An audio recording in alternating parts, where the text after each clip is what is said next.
Hi there, I'm Pastor Jody. Welcome back to the Prayer Project. Hi, I'm Brogan.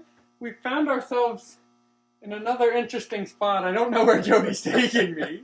This could have been more of a Halloween spot. Maybe. It's a little darker and dingier than the last spot. But yeah, thank you so much for joining us again for another week of the Prayer Project. We're so happy to have you joining us. Each week we're delving into the Bible to learn what it has to teach us about prayer, and then to apply those things to our lives, and then offer some creative ways to pray sometimes. Yeah, that's right.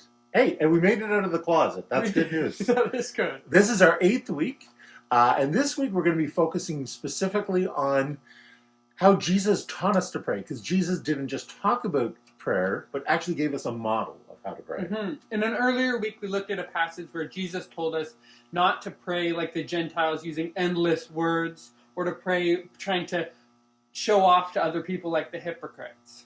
Yeah, and I said Jesus began to teach how to pray by giving a model, and that means that Jesus didn't teach us the exact words to pray. He taught us a framework of how to pray, the key things to focus on. Mm-hmm. Yeah, so in our passage for today, Jesus tells us in Matthew 6, 9-13, "Pray then like this, Our Father in heaven, hallowed be your name. Your kingdom come, your will be done, on earth as it is in heaven. Give us this day our daily bread, and forgive us our debts as we have forgiven our debtors.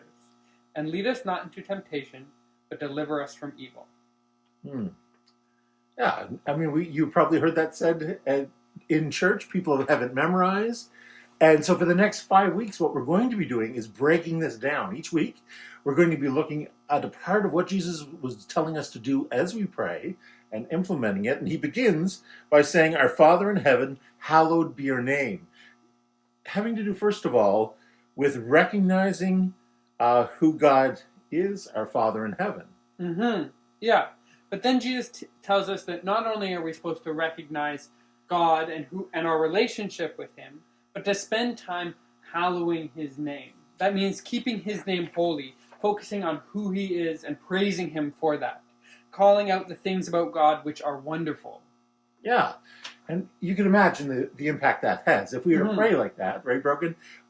If we were to pray starting by recognizing who God is, even if our hearts come full of stuff and maybe distracted or all in our own head, we begin to focus on God, and we begin setting our hearts in the right place before we dive into prayer. And it affects the rest of the things that we're going to be praying about. Yeah, exactly. So this week, during your prayer times, start by praising God and focusing on God's name and bringing yourself to an understanding of who he is and thanking him for how much he loves and cares you. And when you're praying these amazing qualities of God, you may even want to write some of them down in your journal, but the purpose of it is to just focus on those things.